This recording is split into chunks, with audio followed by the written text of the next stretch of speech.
जय श्री राम। मैं वसंत रावल आज मैं आपको बताने आया हूं महापद्म कालसर्प योग कैसे बनता है और उसका फलादेश क्या होता है। उसके पहले और भी कुछ बातों को जानेंगे, जैसे कि कालसर्प ये नाम की उत्पत्ति कैसे हुई। राहु ग्रह के अधिदेवता है काल और राहु ग्रह के प्रत्यधिदेवता है सर्प। फिर से कहूंगा, राहु ग्रह के अधिदेवता है काल और प्रत्यधिदेवता है सर्प। अधिदेव और प्रत्यधिदेव ये दोनों भगवानों के नाम को जब जोड़ा गया तो एक नए नाम की उत्पत्ति हुई, काल सर्प योग। काल सर्प योग के मुख्य दो प्रकार हैं। पहले नंबर पे आता है राहुमुखी काल सर्प योग, जिसे शास्त्र में कहा गया है उदित काल सर्प योग, जो बहुत ही अशुभ फल देता है। दूसरे नंबर पे आता है केतुमुखी काल सर्प योग, जिसे शास्त्र में कहा गया है अनुदित काल सर्प योग, जो बिल्कुल अशुभ फल नहीं देता। शास्त्र में कहा गया है जो राहु है उसे सांप का मुंह माना गया है जिसमें जहर होता है, और जो केतु है उसे सांप की पूंछ माना गया है जिसमें जहर बिल्कुल नहीं होता। तो आइए जानते हैं राहुमुखी काल सर्प योग और केतुमुखी काल सर्प योग कैसे बनता है। जन्म कुंडली के अंदर जो सारे ग्रह है, यानी कि सूर्य, चंद्र, मंगल, बुध, गुरु, शुक्र, शनि, ये सारे ग्रह हमेशा एंटी क्लॉकवाइज आगे बढ़ते हैं, जबकि राहु और केतु ये हमेशा क्लॉकवाइज आगे बढ़ते हैं। जैसे घड़ी चलती है, घड़ी कैसे चलती है, ऐसे चलती है। तो राहु और केतु हमेशा इस प्रकार से गति करते हैं, और जबकि सारे ग्रह एंटी क्लॉकवाइज आगे बढ़ते हैं। अभी ये सारे ग्रह आगे बढ़ते बढ़ते, यानी कि 7 ग्रह आगे बढ़ते बढ़ते राहु के मुख में आते हैं, इसलिए कहा गया है राहुमुखी काल सर्प योग। ठीक उसके विपरीत जाते हैं कि सारे ग्रह इस प्रकार से आगे बढ़ते बढ़ते केतु के मुख में जाते हैं, तो कहा जाता है केतुमुखी काल सर्प योग। लेकिन ये अशुभ नहीं होता, क्योंकि केतु सांप की पूंछ है, उसमें जहर नहीं होता। अभी हम सबसे पहले जानेंगे कि महापद्म काल सर्प योग कैसे बनता है। तो जन्म कुंडली के अंदर राहु 6वें भाव में हो और केतु 12वें भाव में हो, और 12वें भाव से लेकर 6वें भाव के अंदर सारे ग्रह आ जाए, तो हम कहेंगे राहुमुखी पद्म महापद्म काल सर्प योग। और 6वें भाव से 12वें भाव के अंदर सारे ग्रह आ जाए तो हम कहेंगे केतुमुखी महापद्म काल सर्प योग। अभी हम महापद्म काल सर्प योग का प्रेडिक्शन करने के लिए सबसे पहले हम 6वें भाव के बारे में जानकारी हासिल करेंगे। तो सबसे पहले 6वें भाव से क्या क्या देखा जाता है।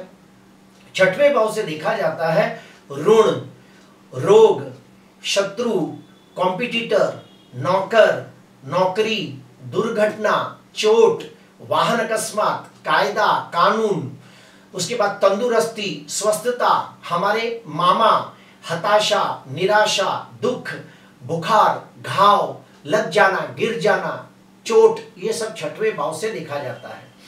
अगर किसी व्यक्ति की कुंडली के अंदर 12वें भाव से लेकर 6वें भाव के दरमियान सारे ग्रह आ जाए और राहुमुखी महापद्म काल सर्प योग बनता है, तो उसका फलादेश ये होता है, हम कहते हैं कि ऐसे व्यक्तियों को इम्यूनिटी पावर, यानी कि रोग प्रतिकारक शक्ति कमजोर होने की वजह से बार बार बीमार पड़ते हैं।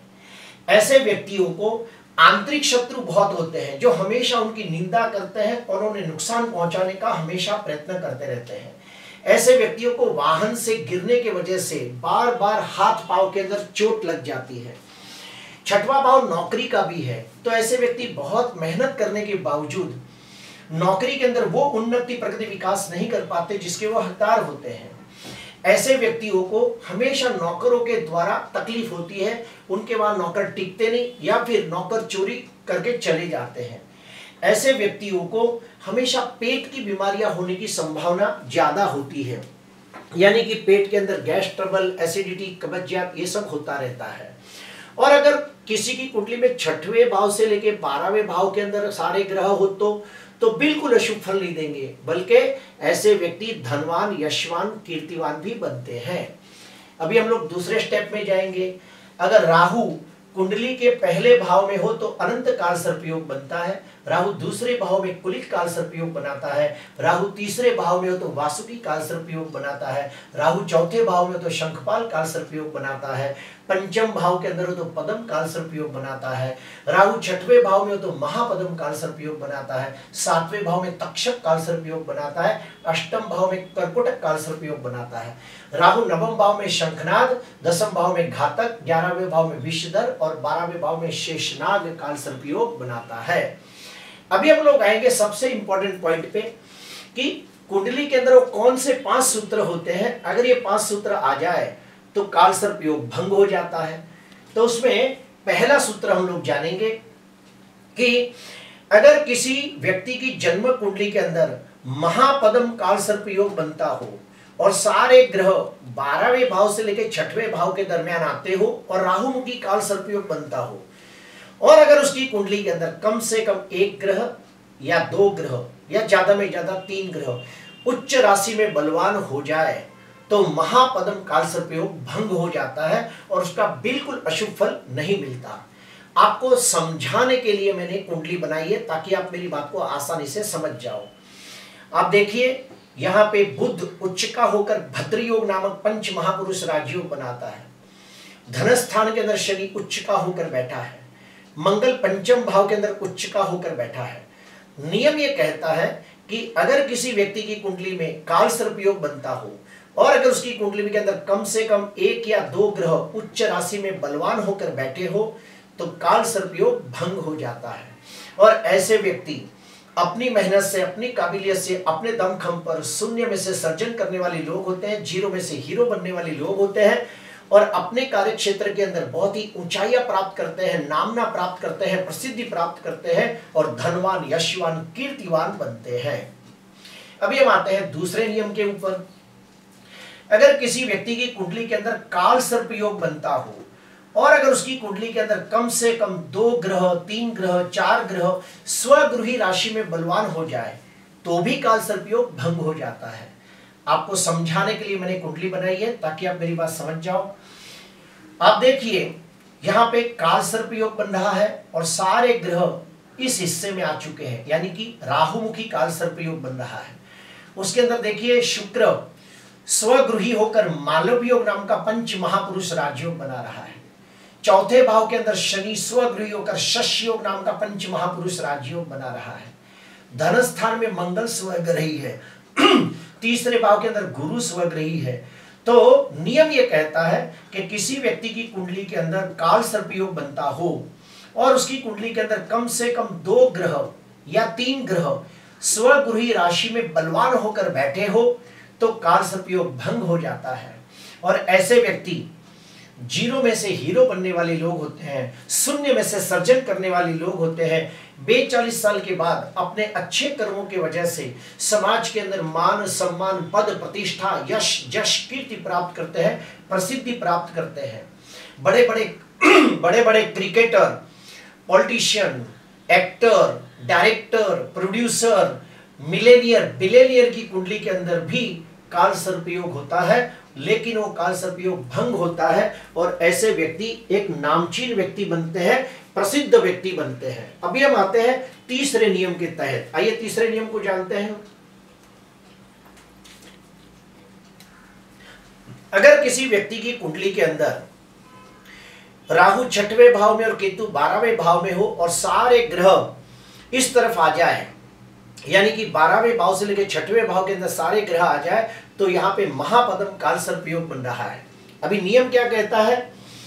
अगर कुंडली के अंदर कम से कम 3, 4 या 5 शुभ योग निर्माण होते हो तो भी काल सर्प योग भंग हो जाता है। आपको समझाने के लिए मैंने कुंडली बनाई है। देखिए, लग्न में ही चंद्र मंगल की युति महालक्ष्मी योग बनाती है।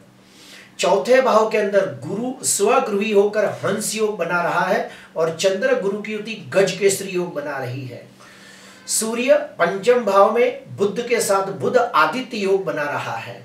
वैसे ही धन स्थान के अंदर बुध शुक्र की युति लक्ष्मी नारायण योग बनाती है। ऐसे कोई भी 4 या 5 योग बन जाते हो। इसके अलावा भी काफी योग है। टोटल 82 प्रकार के शुभ योग बनते हैं। जैसे कि एग्जाम्पल देता हूं कि चंद्र से दूसरे भाव में और 12वें भाव के अंदर 6 ग्रहों में से कोई भी एक ग्रह बैठा हो, यानी कि यहां देखिए चंद्र से दूसरे भाव में कौन है, बुध है, चंद्र से 12वें भाव में कौन है, शनि है, तो यहां पे बन गया अनफा, सुनफा, दुर्धरा नाम के 3 योग बन गए। उसी प्रकार अगर सूर्य से दूसरे और 12वें भाव के अंदर भी कोई ग्रह बैठे हो तो हम कहेंगे वेशी, वाशी, उभयचरी नाम के 3 योग बन जाते हैं। ऐसे और भी बहुत सारे योग बनते हैं, जैसे कि परिवर्तन योग बनता है। परिवर्तन योग कैसे बनता है, अगर मान लो एक भाव का स्वामी दूसरे भाव में बैठा हो और दूसरे भाव का स्वामी पहले भाव में बैठा हो, यानी कि 2 भाव के स्वामी आपस में एक दूसरे के घर में बैठे हो, तो यहाँ पे परिवर्तन योग बन जाता है। उसी प्रकार किसी की कुंडली के अंदर विपरीत राजयोग बनता हो, यानी कि 6वें और 8वें भाव का स्वामी अगर 12वें भाव में बैठा हो तो 8वें और 12वें भाव का स्वामी 6वें भाव में बैठा हो तो इस प्रकार से अगर कुंडली के अंदर विपरीत राजयोग बनता हो, परिवर्तन योग बनता हो, महालक्ष्मी योग, गजकेसरी योग, अनफा, सुनफा, दुर्धरा योग, वेशी, वाशी, उभयचर योग, अमला योग, वसुमती योग, कलानिधि योग, ऐसे बहुत सारे योग बनते हैं। तो अगर कुंडली के अंदर कम से कम 4 या 5 शुभ योग निर्माण हो जाते हो तो काल सर्प योग भंग हो जाता है, और ऐसे व्यक्ति अपनी मेहनत से, अपनी काबिलियत से, अपने दमखम पर शून्य में से सर्जन करने वाले लोग होते हैं, जीरो में से हीरो बनने वाले लोग होते हैं, और अपने कार्य क्षेत्र के अंदर ऊंचाइयां प्राप्त करते हैं, नामना प्राप्त करते हैं, प्रसिद्धि प्राप्त करते हैं, और 40 साल के बाद धनवान, यशवान, कीर्तिवान बनते हैं। उसके बाद आता है चौथा नियम। चौथा नियम ये कहता है कि अगर किसी व्यक्ति की कुंडली के अंदर काल सर्प योग बनता हो और राहु के ऊपर कम से कम 3 या 4 ग्रहों की दृष्टि पड़ जाए तो भी काल सर्प योग भंग हो जाता है। आपको समझाने के लिए मैंने कुंडली बनाई है ताकि आप मेरी बात समझ सको। इधर देखिए, राहु के ऊपर शनि की 3री दृष्टि पड़ रही है, उसके बाद मंगल की 4थी दृष्टि पड़ रही है, उसके बाद गुरु की 5वीं दृष्टि पड़ रही है। तो जब राहु के ऊपर कम से कम 3 या 4 ग्रहों की दृष्टि पड़ जाए, उसमें भी अगर वो ग्रह कारक हो, कारक यानी लग्नेश, पंचमेश, भाग्येश होकर दृष्टि पड़ती हो, तो सोने पे सुहागा जैसा फल मिलेगा। जैसे कि आप देखिए, लग्नाधिपति गुरु अपनी 5वीं दृष्टि से राहु को देख रहा है, भाग्याधिपति मंगल अपनी 4थी दृष्टि से राहु को देख रहा है, उसके बाद लाभाधिपति, ये एक तरह से कुंडली का मारक भी है, लेकिन फिर भी शनि की 3री दृष्टि राहु के ऊपर पड़ रही है। नियम ये कहता है कि कम से कम 3 ग्रह की दृष्टि राहु के ऊपर पड़ती हो और वो कुंडली के शुभ ग्रह हो, कारक ग्रह हो, बलवान ग्रह हो, तो काल सर्प योग भंग कर देते हैं। उसके बाद आखिरी नियम ये कहता है कि अगर काल सर्प योग में काफी बार ऐसा भी होता है कि राहु के साथ 1-2 ग्रह बैठे हैं, केतु के साथ 1-2 ग्रह बैठे हैं, तो राहु की डिग्री कम हो और उसके साथ जो ग्रह बैठा है उसकी डिग्री ज्यादा हो तो भी काल सर्प योग भंग हो जाता है। क्यों? क्योंकि देखो, यहाँ राहु 9 डिग्री का है, वो इस तरफ जा रहा है, और चंद्र 25 डिग्री पे वो इस तरफ जा रहा है, तो चंद्र ने राहु को ओवरटेक कर लिया है और राहु की पकड़ से वो बाहर निकल गया है। तो राहु 9 डिग्री का है, चंद्र 25 डिग्री का है, तो राहु को ओवरटेक करके, राहु को पार करके चंद्र आगे निकल चुका है, तो भी हम कहेंगे काल सर्प योग भंग हो रहा है। और अगर जो कोई ग्रह इधर आ जाए, कोई ग्रह इधर हो, तो हम लोग कहते हैं काल सर्प योग भंग हो जाता है। काफी लोग ये कहते हैं अर्ध काल सर्प योग है, आंशिक काल सर्प योग है, ऐसी कोई बात नहीं होती। अभी हम लोग जानेंगे कि अगर किसी व्यक्ति की कुंडली में काल सर्प योग हो तो उसे कौन से उपाय करने चाहिए। पहले तो मैं आपको बता दूं कि ये काल सर्प योग की उत्पत्ति कैसे हुई, तो सुनिए। सूर्यभानु नाम का एक राक्षस था। ये राक्षस ने भगवानों के साथ बैठ के अमृत का घुट पी लिया। ये बात सूर्य और चंद्र को समझ में आ गई, इसलिए सूर्य और चंद्र ने जाके विष्णु भगवान को कान में कहा कि हे विष्णु भगवान, ये सूर्यभानु नाम का राक्षस है, इसने छल से हमारे अमृत को पी लिया है। विष्णु भगवान ने अपने चक्र से वो सूर्यभानु नाम के राक्षस का छेदन किया, 2 हिस्सों में सूर्यभानु बंट गया और उसको नया नाम दिया गया राहु और केतु। जो सर का हिस्सा था उसे राहु कहा गया, जो धड़ का हिस्सा था उसको केतु कहा गया। इस प्रकार से सुरभानु नाम का राक्षस दो हिस्सों में बंट गया और राहु केतु नया नाम दिया गया। अभी राहु केतु को पता चला कि भाई सूर्य चंद्र ने मेरी चाड़ी चुगली की है, तभी उसने श्राप दिया कि हे 7 ग्रह सूर्य चंद्र मंगल बुध गुरु शुक्र शनि, मैं आपको श्राप देता हूं कि आप जब भी मेरे सामने आओगे मैं आपको निगल जाऊंगा, मैं आपको ग्रसित करूंगा, आपकी अच्छाई का नाश कर दूंगा और आप में बुराइयां भर दूंगा। और वहां से शुरू हुआ अशुभ योगों का सिलसिला। जैसे कि सूर्य राहु जब साथ में बैठते हैं तो सूर्य ग्रहण बनता है, चंद्र राहु जब साथ में बैठते हैं तो चंद्र ग्रहण बनता है, मंगल केतु साथ में बैठते तो अंगारक योग बनता है, बुध राहु साथ में बैठते तो जड़त्व योग बनता है, गुरु राहु साथ में बैठते तो चंडाल योग बनता है, शुक्र राहु लंपट योग और शनि राहु श्रापित योग। इस प्रकार से अशुभ योगों का निर्माण हुआ। क्यों? क्योंकि राहु उन ग्रहों को ग्रसित करता है, उनकी अच्छाई का नाश कर देता है। काल सर्प भी ठीक उसी प्रकार का है कि जब दो पाप ग्रहों के बीच में सारे ग्रह आ जाते हैं तो काल सर्प योग बनता है। आपने सुना होगा शुभ कर्तरी और अशुभ कर्तरी। यह अशुभ कर्तरी योग कैसे बनता है?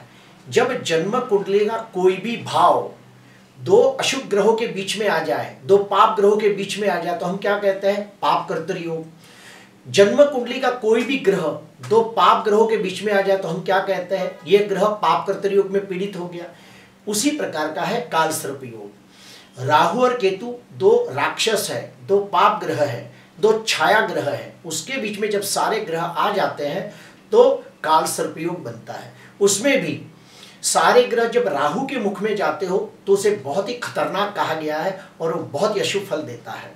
और केतुमुखी काल सर्प योग बिल्कुल खराब फल नहीं देता। आज मैंने आपको बताया कि राहुमुखी काल सर्प योग कैसे भंग होता है, उसके मैंने 5 सूत्र बताए। प्रिय दर्शकों, अगर वीडियो आपको अच्छा लगा तो जरूर लाइक करना, सब्सक्राइब करना। नमस्कार।